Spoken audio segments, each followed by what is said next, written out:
تو آفتابہ بارے دیگر خانہ را پر نور کن، ایک دفعہ پھر آ، ایک دفعہ پھر آ، ہم پر اپنا کرم کر دے، ہم پر اپنی عنایت کر دے، ہم پر اپنا فضل کر دے۔ اور یہ خانہ جو تاریکی سے بھرا ہوا خانہ ہے، اس کو اپنے نور معرفت سے بھر دے، اپنی محبت کے نور سے بھر دے، اپنے عشق کے نور سے بھر دے۔ اے طبیب عاشقاں، اے چراغ آسماں، اے طبیب عاشقانو، اے چراغ آسماں، عاشقاں را دستگیر و چارہ رنجور کن۔ تمہارے جبار ہونے کے جو پردے ہیں وہ آ چکے ہیں، قہار ہونے کے جو پردے ہیں وہ ہمیں وہاں روک رہے ہیں، تو ان کو تو ہی ہٹانے والا ہے، تو ہی ہے جو ان کو ہٹا سکتا ہے۔ ساتیاں آ برا از پیشیاں ما دور کن، تو ان کو اپنے چہرے سے ہٹا دے تاکہ ہم تمہارے جو جمال حقیقت ہے اس کو تمہارے جمال معرفت کے ساتھ دیکھ سکیں۔ بسم اللہ الرحمن الرحیم، الحمد للہ رب العالمین، والصلاة والسلام علی سید الانبیاء والمرسلین وعلی آلہ وصحبہ اجمعین، صدق اللہ العلی العظیم۔ آج ہم جس غزل کا آغاز کرنے جا رہے ہیں وہ انتہائی اہمیت کی حامل ہے۔ حضرت مولا روم رحمۃ اللہ علیہ نے اپنی اس غزل میں بہت سے رنگ بھرے ہیں، اور اس پوری غزل میں بہت رنگ ہیں، اور ان رنگوں میں ایک خوبصورتی ہے۔ وہ رنگ جیسے جیسے حضرت مولا روم کھولتے چلے جاتے ہیں، انسان کی روح، اس کے قلب اور اس کے شعور کے اوپر پڑی ہوئی جو قدورتیں ہیں وہ ختم ہو جاتی ہیں، اور ہمارے اوپر پڑے ہوئے جو پردے ہیں وہ ہٹ جاتے ہیں۔ تو اس غزل میں مولانا رحمۃ اللہ علیہ نے بہت ایسی چیزوں کا اظہار کیا ہے جو کہ ہماری موجودہ فضا میں ہمارے لیے، ہماری نوجوان نسل کے لیے اس کو سمجھنا اور اس کے اوپر عمل پیرا ہونا بہت ضروری ہے۔ مولانا کے ہاں ایک جو ان کے کلام میں اعجاز پایا جاتا ہے وہ یہ بھی ہے کہ مولانا اپنے ہاں پائے جانے والے جتنے بھی استعارے اور تشبیہات ہیں وہاں ان کے کلام میں وہ اپنی انتہائی عروجی حالت میں ہوتے ہیں۔ مولانا اپنے ہاں اپنی کسی بھی تشبیہ اور استعارے کو نامکمل نہیں رہنے دیتے،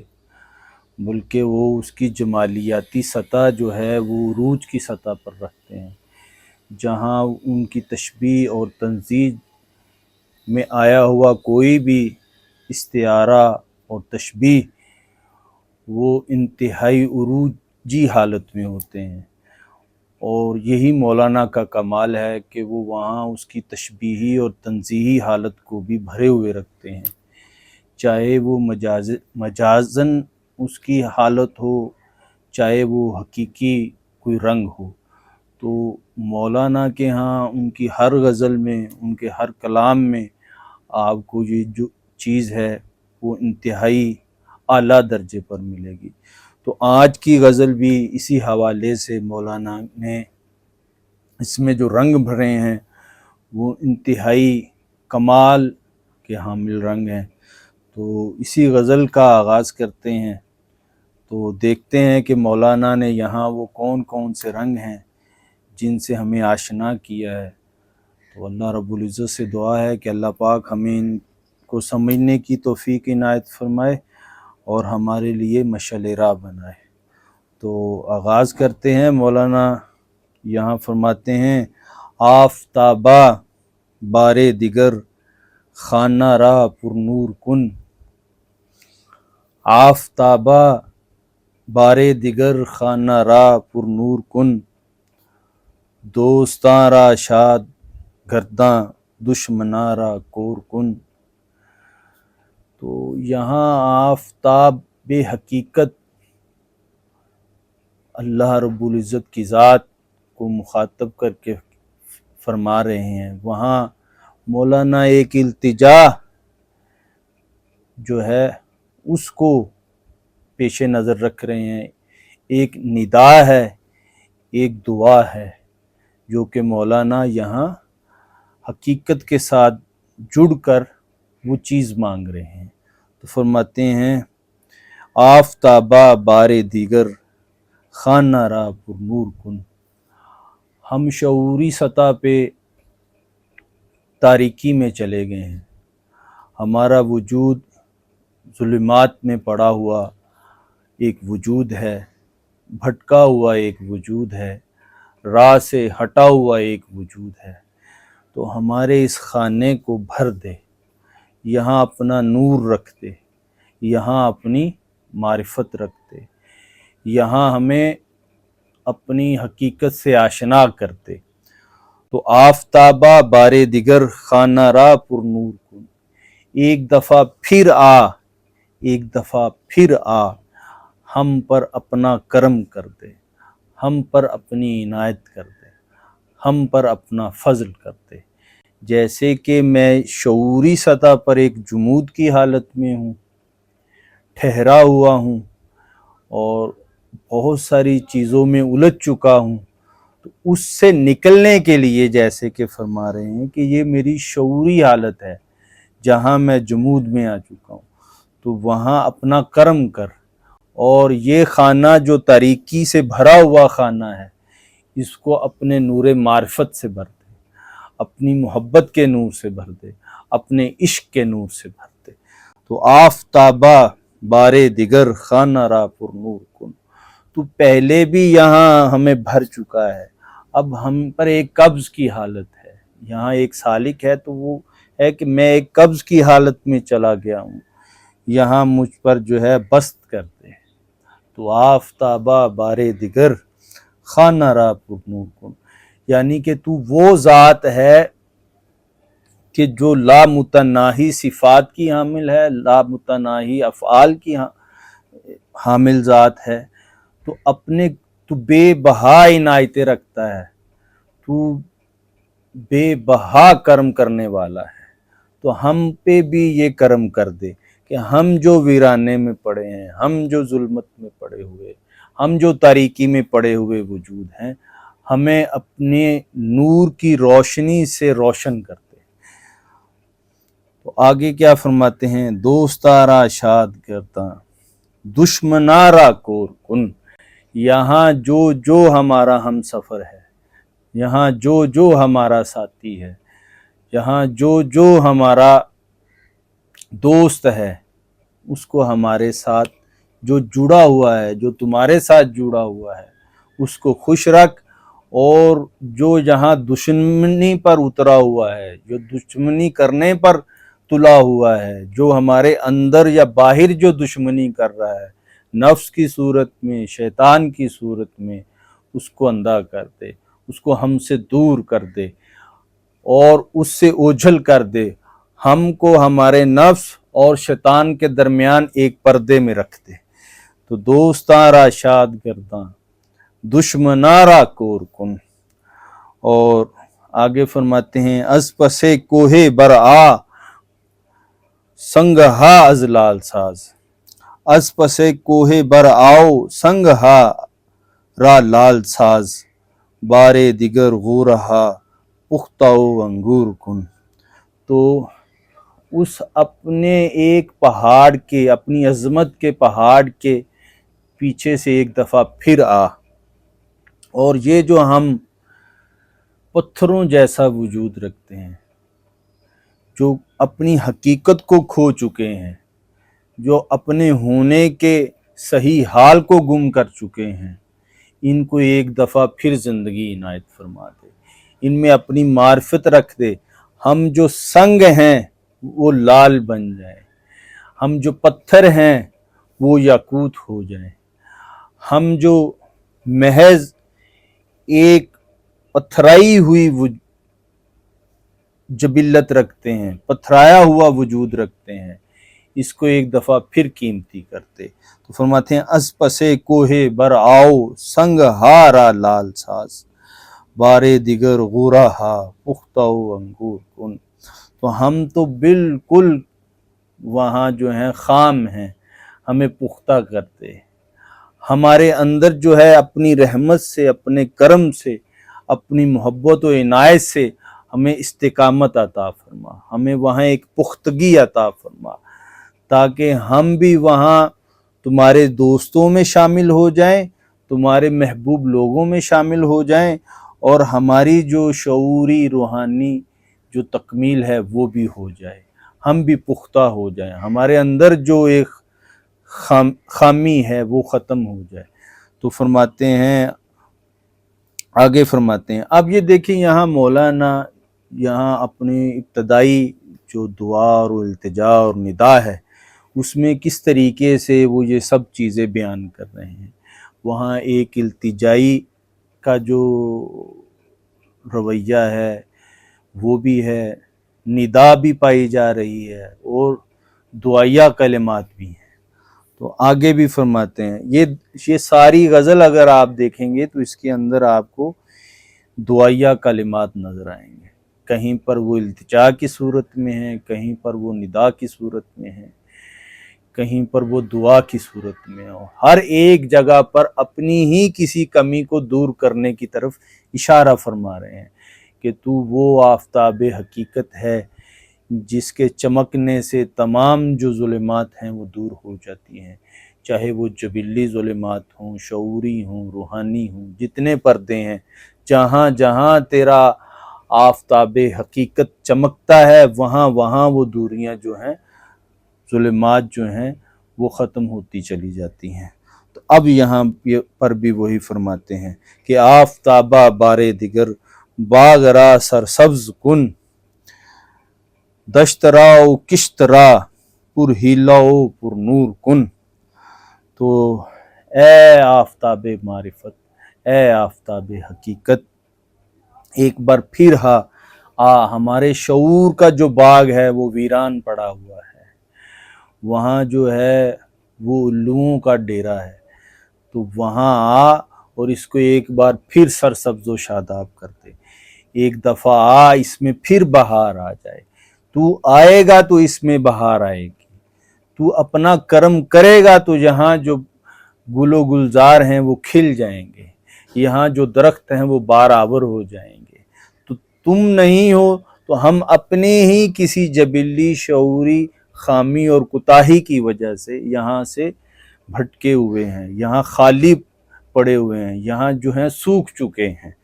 تو آفتابہ بارے دیگر، ہم تو اپنے آپ کو اجاڑ چکے ہیں، ہمارے اوپر بھی ایک خزاں کا موسم جو ہے وہ طاری ہے، تو ایک دفعہ پھر ایک دفعہ پھر عنایت کر، ایک دفعہ پھر کرم کر، ایک دفعہ پھر رحمت کر۔ آفتابہ بارے دیگر باغ را سرسبز کن، ایک دفعہ پھر جوبن آ جائے، ایک دفعہ پھر جو ہے وہ گلستان جو ہے اپنے عروج پر چلا جائے۔ دشت راؤ کشترا پر ہیلاؤ پر نور کن، تو آئے گا تو یہاں تمام یہاں جو پڑے ہوئے وجود ہیں ان میں ایک زینت آ جائے گی، اور وہ چیزیں جو ہیں وہ خوشنما ہو جائیں گی، خوبصورت ہو جائیں گی، ان میں بھی خوشبو آ جائے گی۔ تم آؤ گے تو سب میں بہار آ جائے گی، تم آؤ گے تو سب میں خوشبو آ جائے گی، تم آؤ گے تو یہاں سب کچھ چہچہانے لگے گا، سب کچھ خوبصورت نظر آنے لگے گا۔ تو ایک دفعہ پھر نظر کرم کر دو، ایک دفعہ پھر نظر رحمت کر دو، تاکہ یہ جو میرا جبلی وجود ہے، یہ جو میرا شعوری وجود ہے، اس میں بہار آ جائے، اس میں گل و گلزار جو ہیں وہ کھل جائیں، یہاں جو ہے ان کی حقیقت میں تمہاری خوشبو جو ہے وہ محسوس ہو۔ آگے فرماتے ہیں آفتابہ بارے دیگر سوئے مغرب باز رو، جملہ سیارہ را بر حسن خود مغرور کن۔ تو اے جمال حسن رکھنے والے، اے جمیل ایک دفعہ پھر آ مغرب کی طرف۔ یہاں کچھ لوگ جو ہیں وہ اپنے آپ میں مغرور ہو چکے ہیں، خود کو وہ مغرور کر چکے ہیں، تو ایک دفعہ اپنا جو جمال حقیقت ہے وہ سب پر پھر کھول دے، سب پر عیاں کر دے۔ یہاں جو پردے ہیں وہ ایک دفعہ ہٹا دے، تاکہ سب جو ہیں وہ یہ جان لے، جو یہاں مغرور ہو چکا ہے، وہ جو یہاں جو اپنے حسن پر نازاں ہیں، جو یہاں اپنے آپ کو سب سے کامل حسین سمجھ رہا ہے، اس کو پتہ چل جائے کہ اصل حسن کس کا ہے، کامل حسن کس کا ہے، اصل جمیل کون ہے، اصل جمال کس کا ہے۔ تو تاکہ یہاں جتنے بھی حسین ہیں ان کو اپنے حسن کی جو حقیقت ہے وہ پتہ چل جائے۔ تو آگے فرماتے ہیں، اے رفیق بے دلاں، اے انیس خستگاں، اے رفیق بے دلاں، اے انیس خستگاں، بے دلاں را چارہ سازو مرہم رنجور کن۔ تو اے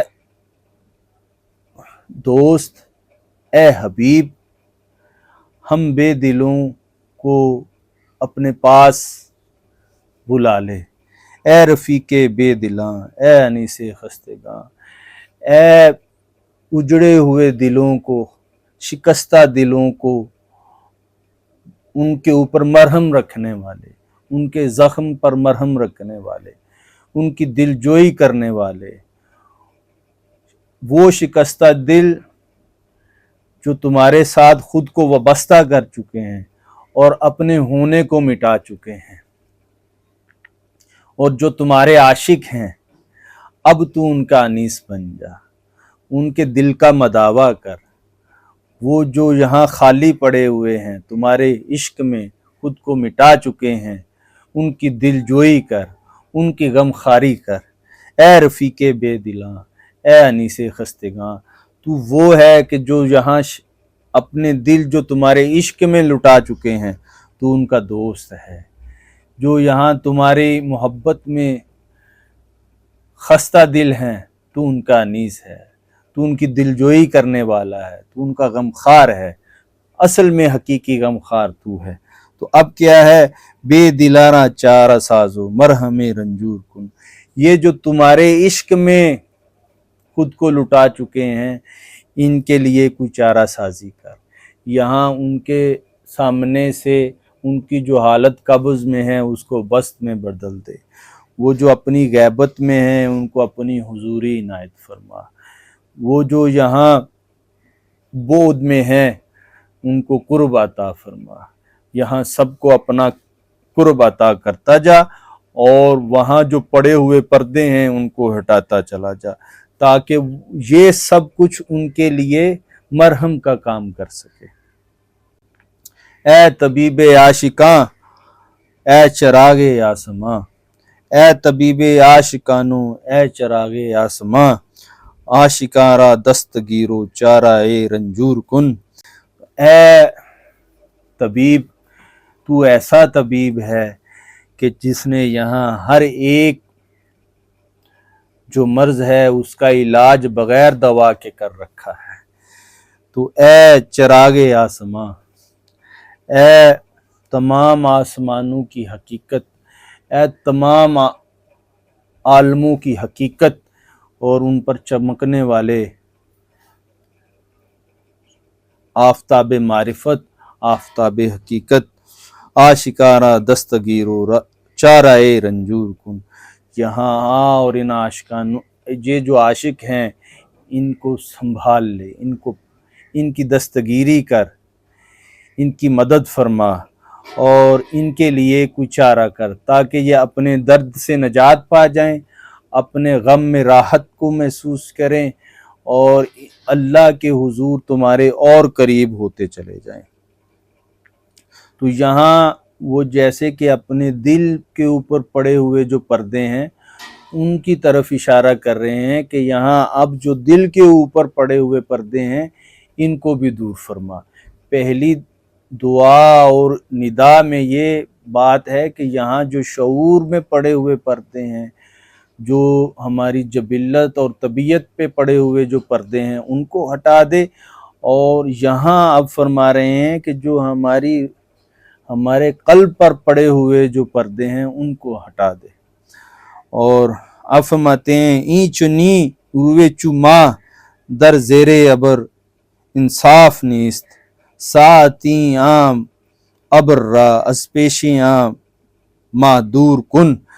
تو یہ اچھا نہیں ہے کہ تمہارے چہرے کے اوپر جو چاند ہے اور اس کے اوپر جو سامنے بادل آ جائیں، تو یہ بات انصاف کی نہیں ہے۔ یعنی کہ تمہارا جو نور حقیقت ہے اس کے سامنے جو ہیں جو تمہارا جمال حقیقت ہے اس کے سامنے جو ہیں وہ تمہارے خوف کے پردے جو ہیں وہ آ چکے ہیں، تمہارے جبار ہونے کے جو پردے ہیں وہ آ چکے ہیں، قہار ہونے کے جو پردے ہیں وہ ہمیں وہاں روک رہے ہیں۔ تو ان کو تو ہی ہٹانے والا ہے، تو ہی ہے جو ان کو ہٹا سکتا ہے۔ ساتیاں آ برا از پیشیاں ما دور کن، تو ان کو اپنے چہرے سے ہٹا دے تاکہ ہم تمہارا جو جمال حقیقت ہے اس کو تمہارے جمال معرفت کے ساتھ دیکھ سکیں، تاکہ اس کا نظارہ ہم کر سکیں۔ تو یہاں یہ جو پردے ہیں ان کو دور فرما۔ آگے فرماتے ہیں گر جہاں پر نور خواہی دست از روئے بازگیر، وز جہاں تاریک خواہی روئے راہ مستور کن۔ اگر تو چاہتا ہے کہ اس جہان میں چاروں طرف تو اسی کو دیکھے، اسی کو محسوس کرے، تو پھر اپنے ہونے کا جو ایک احساس ہے اس کو ہٹا لے۔ اپنا ہاتھ جو ہے اس کے چہرے پہ مت رکھ، اپنے ہاتھ کو اس کے چہرے پہ مت لا۔ گر جہاں پر نور خواہی، اگر پورے جہان کو دیکھنا چاہتا ہے کہ وہ کہاں کہاں اپنے ہونے کے آثار رکھتا ہے، تو پھر کیا ہے، دست از روئے باز کی، پھر اپنے آپ کو یہاں سے ہٹا لے، اپنے آپ کو مٹاتا چلا جا، اور اس کے ہونے کا جتنا وہ احساس ہے، اس کے جتنے آثار ہیں وہ تم پر اتنے عیاں ہوتے چلے جائیں گے۔ وز جہاں تاریک خواہی روئے راہ مستور کن، اگر تو چاہتا ہے کہ یہاں کچھ بھی نظر نہ آئے، تو یہ جہاں تمہیں تاریک نظر آئے تو پھر اس کے چہرے کو ڈھانپ دے۔ تو وہاں یہ ہے کہ وہاں اگر تو وہ خود اپنی جبلت میں پھنسا رہا، اپنی شعوری حالتوں میں پھنسا رہا، تو وہاں سے تو یہ ہے کہ تمہیں پھر ہر طرف جو ہے تاریکی نظر آئے گی۔ تو اس کا ہونا جو ہے وہ ہر طرف عیاں ہے اور تاریکی تمہارے اندر ہے۔ وہاں تو جیسے ہی اپنے اوپر جو پردہ ڈالتا ہے تو وہاں اس کے ہونے کا احساس بھی جو ہے وہ گم ہوتا چلا جاتا ہے۔ تو یہاں اب اپنے شیخ، اپنے مربی، اپنے حبیب کو وہاں حضرت شمس تبریز کو مخاطب فرما رہے ہیں کہ شمس تبریز نقاب کبریا برگشا، جانے مشتاقان شم روئے خود مسرور کن۔ اے شمس تبریز، تمہارے جیسا حبیب، تمہارے جیسا مرشد، تمہارے جیسا محبوب اگر کسی کو میسر آ جائے تو یہ ممکن نہیں ہے کہ وہ جمال کبریا کے آگے سے پردے نہ ہٹا کے دکھائے۔ تو اے ہمارے حبیب، اے ہمارے محبوب، جمال کبریا کے اوپر سے جو پردے ہیں وہ ہٹا دے۔ جانے مشتاقاں شم روئے خود مسرور کن، یہاں جو عاشق ہیں، یہاں جو اس کے طالب ہیں، جہاں جو اس کا اشتیاق رکھتے ہیں، ان کو یہاں وہ پردہ ہٹا اس کے چہرے سے، اس کے جمال معرفت سے، اس کے جمال حقیقت سے، تاکہ یہ جو عاشق ہیں وہ دیکھ کر اس کو خوش ہو جائیں، ان کے اندر پھر ایک زندگی ابھر آئے، ان کو جینے کا ایک پھر جو ہے وہ ذریعہ جو ہے وہ میسر آ جائے۔ تو آج کی اس غزل میں مولانا نے یہ جو رنگ بھرے ہیں، تو اللہ رب العزت سے دعا ہے کہ ان کو ہمیں اپنے اندر بھی سمونے کی سعادت نصیب فرمائے، اور مولانا کے یہاں ملنے والے جو بھی فیوز و برکات ہیں انہیں ہمارے لیے باعث راحت اور باعث تسکین بنائے۔ وما علینا الا البلاغ المبین۔